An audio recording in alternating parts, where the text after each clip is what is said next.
My character is, she is called Mama. Her real name is June. And she had a life before, we call it the old world. She came from the old world, and for whatever reason, she is now sequestered in this house. She had these two fraternal twins in this house. They've been there for 10 years. All these boys know is the inside of this house and this forest that this house is sort of anchored in. And the question of the movie is, why are they in this house? And is the evil real that is sequestering them in the house, right? And so the question also, is Mama really schizophrenic and struggling from mental illness, or is this evil really real, and is it something to be afraid of? And that's sort of what we come to understand about the movie. What's real, what's not real. And yes, Samuel is my dutiful son who will do whatever Mama says, and Nolan is my pensive, deep-thinking son who has started to question everything Mama says and decides to want to break the rules because he starts to question, as most children do as they get to. But when he starts questioning, then that's when it all breaks loose. Yeah, that's when it all falls apart. I play Nolan, the questioning, adventurous, confident kid, or confident side of Mama.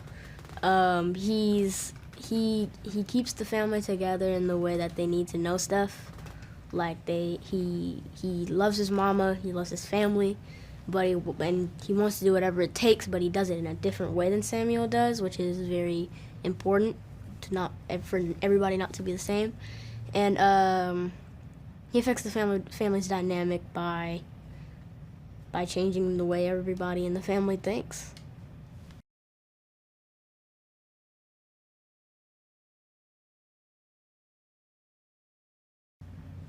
It pops up differently.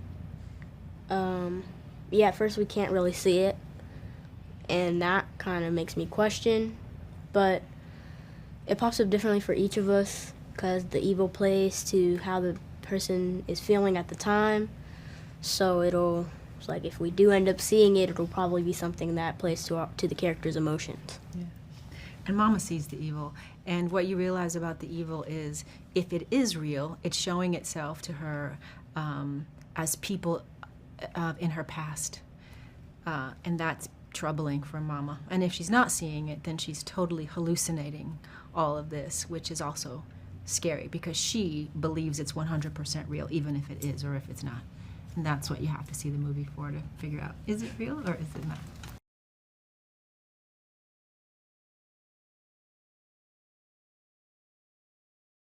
We just clicked, and that's why finding these boys was really important, finding the right two boys that could not only carry the load as actors, but also would be personable, a joy to be around, be professional. Like, all of those things really matter when you're making a movie like this on such a tight budget and a tight time frame.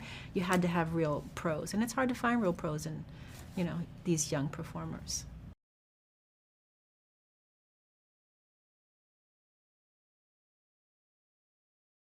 My character, Samuel, his relationship with the house is that he loves it. He doesn't want anything bad happening to it. So the house, I'd say, is literally like, I guess, a second mama.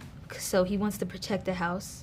He doesn't want anything bad happening to it because it's the only safe place they can go to without, leaving, because, if you leave the house without any connection to it, without touching it, without having anything around, like a rope connected, the evil could abduct you. So for me, the house is their lifeline.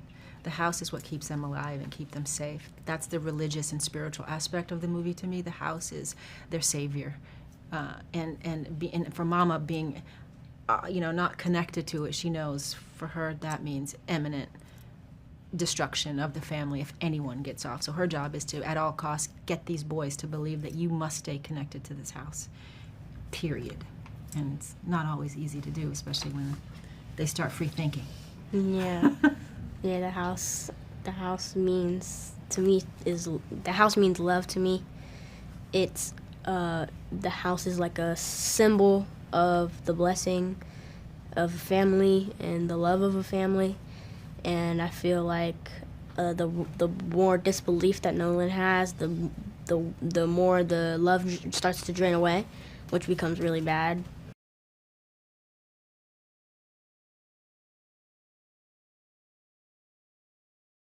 Mr. Alexander, he is not only is he a director to me, but he's a therapist, like a second actor. He helps me with a lot. Like he would ask me, he would be like, "Hey, Anthony, you need anything? Is everything okay before we start this scene? Do you want water?"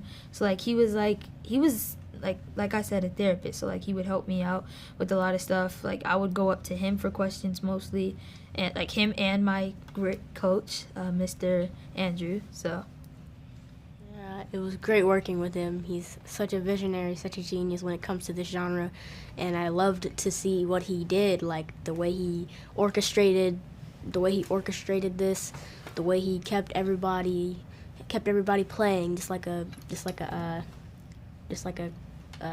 conductor. Is that right? Yeah. Yep, Mm-hmm. just like a conductor. He kept everybody playing their music correctly, and he ended up creating this great film, Never Let Go, and I'm proud to be a part of it.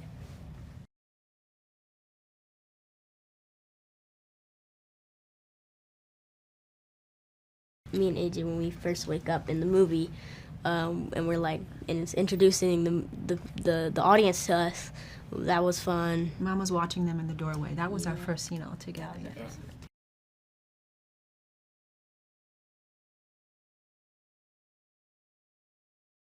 not only is it a thriller, but it's about a family trying to protect each other, trying to stay safe. And Nolan, like, you might be like, oh, this kid's so troubling, but he's not. He's actually trying to find a different way to keep the family safe. Yeah, I think people should watch it because it's something they've never seen before. It's like an extra genre for horror fans, and I'm so excited for everybody to see it. I think you have to see it in the theater. One, because it is something you've never seen before, but to experience a movie like this, the sound design is amazing, and it will not be the same watching it at home on your TV or on a computer or on your phone. You have to be in a big theater with surround sound, and you have to hear the sound because you really get transported. You have to see on a big screen all of the colors and the forest and how it comes alive, and it just won't pop the same way on the small screen. So this is a movie you wanna definitely see in the movie theater, and the scares won't hit the same way either.